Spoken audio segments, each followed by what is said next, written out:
Hello, and welcome to Up Close and Personal with Analia Benz. I'm your host, Helene Lipson. For our listeners not yet acquainted with Analia, she was born in Chile and entered this world directly from source energy without any karmic debt, and she came into this life with a sense of knowingness on a pure mission. Her soul's purpose is to raise the vibrational level of the planet to a critical point that will allow a transitioning into the new paradigm, the new level of awareness for everything, for the planet and everything in it, every rock, every insect, every person. And to do that job, Analia is a spiritual catalyst, awakening those asleep, helping those already aware to reach a higher vibrational level. And she's even traveled to different geographical areas in various ways for the sake of cleansing it so that the vibration can come through properly. Today's program is absolutely fascinating. We'll be speaking with Analia about food and consumption. Not only will we explore the types of foods Analia chooses to eat so that she can maintain the highest vibrational energy, but we're going to take a look at some of the other foods and substances on the shelves of our supermarkets in place to keep us dummied down in a weakened state. So, Analia, are you there? Hi, Helene. How are you today? Oh, I'm so good. I'm so good. Nice to talk to you as always. So, as we talk about food and consumption, I guess I'd like to start by asking you what you believe is the right way to eat when you're mindful of the ascension process and working towards the path of enlightenment.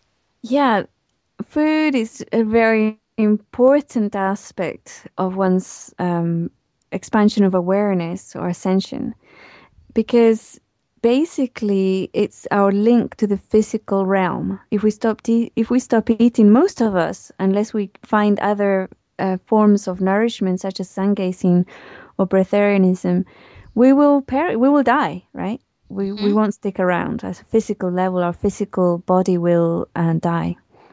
So yeah, and at the same time, like you mentioned, food, because everybody is subscribed to having to eat in order to live at a physical experience, not everybody, but the majority of the planet, it's a very good way to enslave us, to make the physical body vibrate extremely low so that we can't expand our awareness. And as you probably remember, the vibration going, when you heighten your vibration or you make your vibration go higher, your awareness expands. You become more able to do, more powerful, you have more chi, you're in a state of joy all the time. You feel, depending on where you start from, if you start from a very depressed state, obviously you go into contentment and eventually work your way all the way to joy. But the food that we're being sold at the moment, yeah, it's very much out there, like to keep us down. Funnily enough, when I was born, I was nursed by my mom for the first few months. And when that finished, I refused to eat. I wouldn't eat anything. Mm. And they tried to give me formula. I would not ingest formula. They tried to feed me regular food. I wouldn't eat it.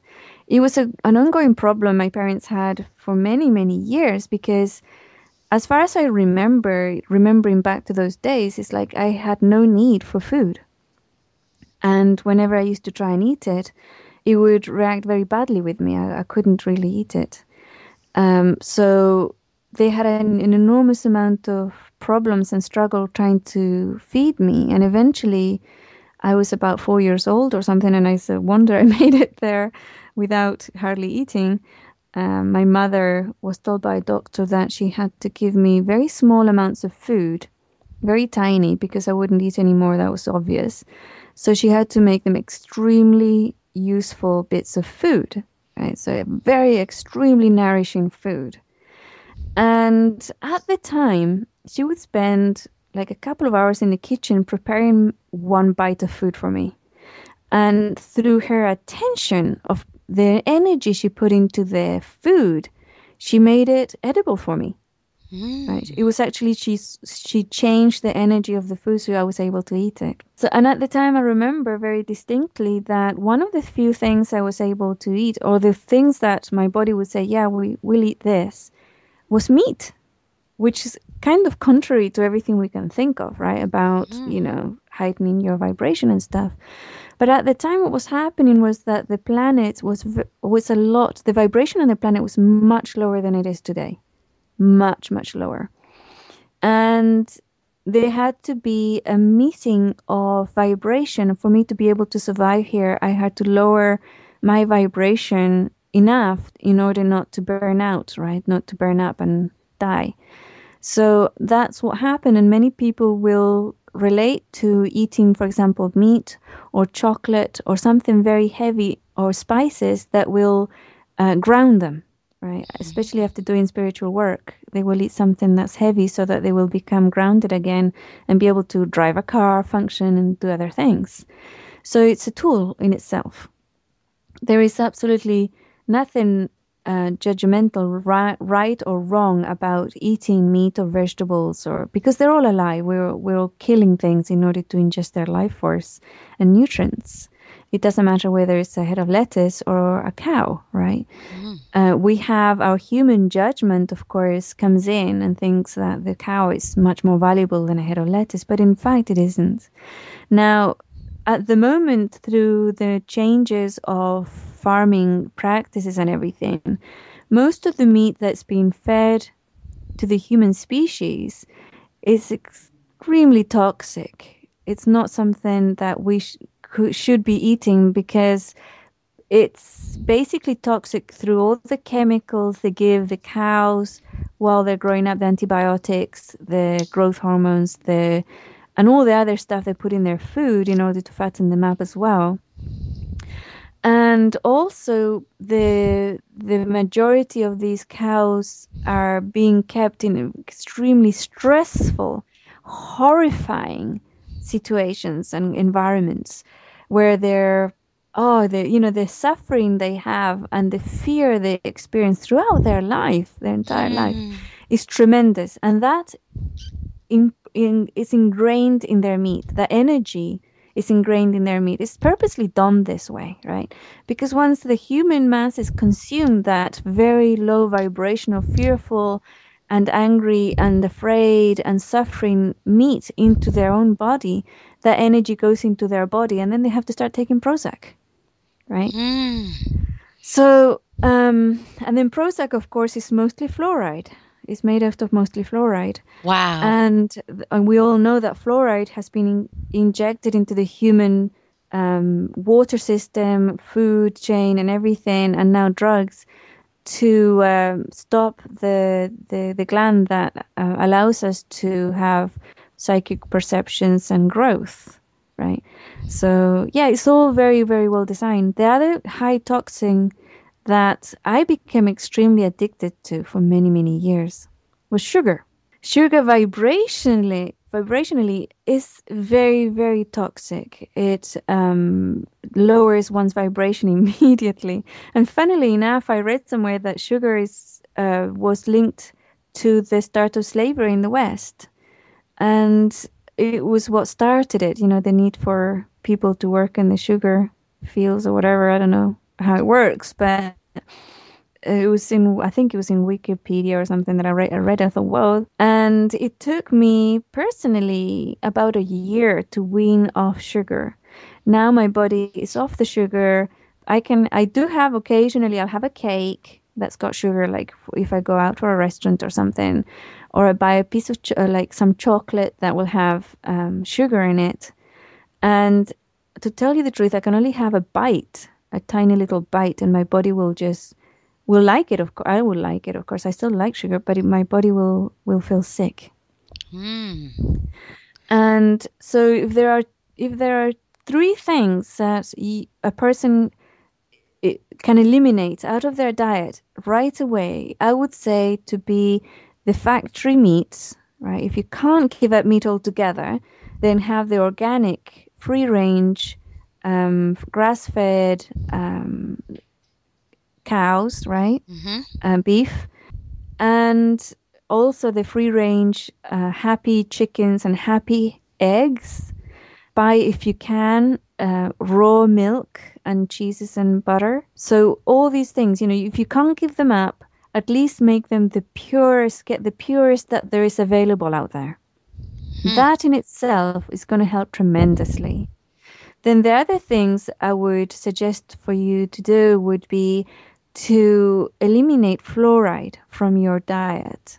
So have distilled water or mineral water or even purified water with no fluoride added.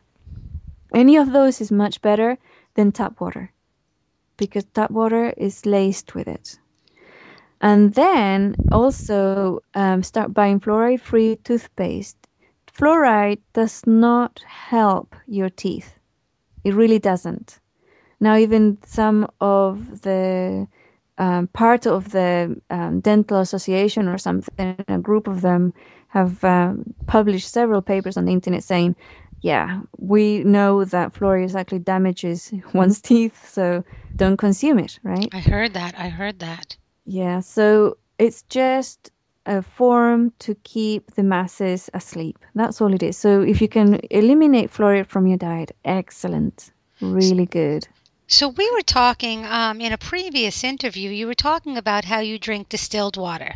Yes, that's Okay. right. I There do. are a lot of myths about distilled water. Like it said that it leaches all your natural nutrients and what's proper in the body and actually hurts you to drink it. What is your view on distilled water?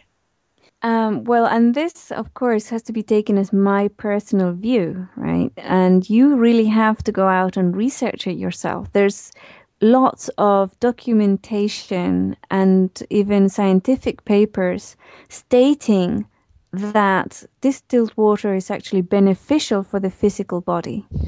And what it leaches is the hard uh, chemicals and minerals that are actually harmful to your health. And it leaves the live ones, the ones that are actually beneficial for your health in your body. There's people who have lived on distilled water for decades and decades, and they're extremely healthy. There's documented cases of people who had arthritis, started on distilled water, and they reverse their condition. Also, the hardening of the arteries comes from all the stuff that's in the water. If you look at your kettle, right? If you're using tap water and you look inside your kettle, you'll see what water is doing to your body from the tap. That's what it's doing to your body. If you start using distilled water and you look at your kettle, you'll see that it's sparkling clean. It's beautiful. Now, as everything else, I try things. I try things for at least 6 months and see how they react with my body. And then I will either recommend them or not. But the authority has to be the actual person's. It's up to each person's responsibility to find out if this is something they want to believe or not believe, or try it out first and see what happens and try it, right? I can assure you, for example, my friend Lance White, whom we know as our own zany mystic, Hmm. he's been on distilled water for a long time now, for months, I think now, and he's got AIDS. He's taking a heavy medication to help him with his condition. He's been doing brilliantly. He has Hmm. never done so well before, so it's up to yourselves. Research it, look into it, see both sides of the story, and try it out. My results have been that my body loves distilled water. It just goes buzzy when I start drinking distilled water. And my migraines have cut down in half. I used to get migraines a lot because those are blockages of energy. And the backache also, the lower backache, the water center of the physical body has been so much better as well. I've even nearly stopped going to the chiropractor. I used to have to go all the time, you know? So yeah. Interesting. Interesting. So now I have seen on your Ascension 101 site that you do not eat garlic and you do not eat onions. hmm That's right. Garlic and onion will, if you're going to do spiritual work, they kind of give a split of your two fields in your brain. And this is really well documented if you look at the article there by somebody, I can't remember his name now, but he's a scientist who documented and tested all this stuff. And I've always been unable to eat garlic and onion without getting extreme headaches and stomach aches. And then I found out afterwards why, right? Mm-hmm. Through this research. And garlic and onion, it's not that you can't have it. It's basically a medicine. Antibiotic, biotic means life, is anti-life. So if you get a cold, if you get a flu, have some garlic, have some onion. But you wouldn't take antibiotics every day of your life. Basically, your body and your immune system gets compromised. And that's exactly what happens when you have garlic and onion all your life at a physical level as well, right? So if you're going to go into a very germ-filled environment, yeah, have garlic, have onion. If you have the flu, if you have a cold, if you have some sort of, I think it's, like one of those situations where you need antibiotics, have garlic and have onion because that's one of the Gaia's. This is one of Gaia's pharmacy shelf things. So it's not about, oh, it's bad for you. It's not bad for you. It's actually a medicine, right? So be careful when you eat it. Interesting. Now, what about food allergies or foods that I can't eat bell peppers, I can't eat any peppers of any kind. I have a very bad reaction. You personally? Me personally. Ah, right. Me. That's really quite interesting because I'm allergic to bell peppers as well. Well, so And that's interesting. So yeah, why is it? I personally, I can't, I haven't for years. I already know what happens to me. Why is it that my body, which is bell peppers seem like a very healthy food. Very, very few people I know have had bad reaction from it. That's pretty interesting that you also. But why is that? So why is that? Why are some well, people allergic, in other words, to some foods and have such a bad reaction? yeah, it's like one of those push-pull kind of situations. There's so many allergies. I found that a lot of the allergies that I've traced back within my own family members have been to things that are actually quite processed, right? Now, with something so natural as bell peppers, I honestly don't know. It's one of those mysterious things. I haven't researched it. I haven't actually researched why I personally am allergic to bell peppers. My sister is also. And so I couldn't really tell you why bell peppers in particular. But with regards to reactions of rejection or the really strong reactions to different things like pollen or other allergies, if energetically it looks like a rejection at a physical level of that environment or that energy, yeah.